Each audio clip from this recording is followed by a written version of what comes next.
పోటీ చేయడానికి చిలకలూరిపేట నుంచి వారి గురించి 2 ముక్కలు నేను మాట్లాడాలి. ఎందుకంటే మీకు వాస్తవాలు తెలియాలి. రజనీ జనరల్ గా ఒక వ్యక్తి ప్రజా జీవితంలోకి వచ్చినప్పుడు ఎమ్మెల్యేగా గాని ఎంపీగా పోటీ చేసినప్పుడు ఒక 2 సార్లు కనుక పోటీ చేస్తే 8 సంవత్సరాల 10 సంవత్సరాల పరిపాలన ఉంటే వాళ్ళ మీద వ్యతిరేకత వస్తుంది. వీరికి 3 సంవత్సరాల్లోనే విపరీతమైన వ్యతిరేకత చిలకలూరిపేటలో వస్తే అక్కడ జగన్మోహన్ రెడ్డి గారు సర్వేలు చేయించుకుని ఆమె గెలవదని తెలిసిన తర్వాత ఈ ప్రాంతానికి తీసుకొచ్చి ఇక్కడ పెట్టారు. ఎందుకంటే ఇక్కడ మీకు ఎవ్వరికి వారు చేసినవి తెలియవు అని నేను చెప్తాను. అందుకే వాళ్ళు చేసిన ఏంటంటే మట్టి ఒక ట్రక్కు తీసుకెళ్తే 400 రూపాయలు కమిషన్ ఇవ్వాలి ఆమెకి. లారీ అయితే 1000 రూపాయల కమిషన్, గ్రానైట్ అయితే 3000. రేషన్ ఎవ్రీ మంత్ రేషన్ 15 లక్షలు అమ్మా.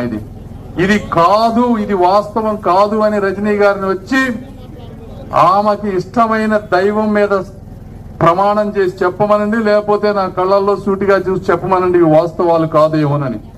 రేషన్ కి 15 లక్షలు, కేబుల్ టీవీకి 7.5 లక్షలు పర్ మంత్. ఇవన్నీ చిలకలూరిపేట నుంచి తెప్పించినటువంటి వాస్తవాలు. కేబుల్ టీవీకి 7.5 లక్షలు లేదా రేషన్ కి 15 లక్షలు కడితే వాళ్ళు ఎక్కడి నుంచి తెచ్చిస్తారు ఆ డబ్బు?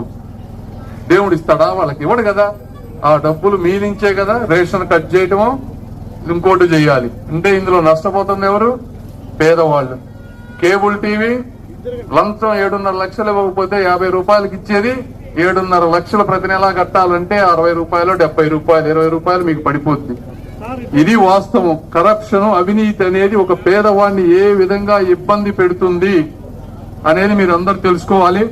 ఇంకొకటి, ఇది వీళ్ళకేంటంటే ఈ విధంగా ఇంకా చాలా ఉన్నాయమ్మా వాళ్ళ అవినీతి. అపార్ట్మెంట్ లో ఒక ప్లాట్ అయితే 20,000 అంట.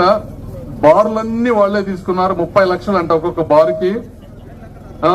తర్వాత సబ్ స్టేషన్ పోస్ట్, ఏ పోస్ట్ ఇవ్వాలన్నా 5 లక్షలు.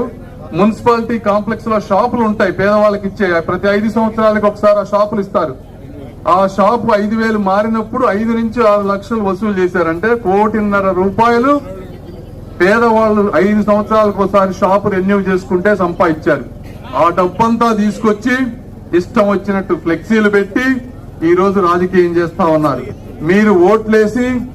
మీరు ఓట్లేసి గెలిపిస్తే పొరపాటునామని. దీనికి అర్థం ఏంటంటే ఎక్కడైనా మనం దోచుకుంటే ఆ డబ్బు పెట్టి మళ్ళీ రాజకీయం చేసి మళ్ళీ గెలవచ్చు.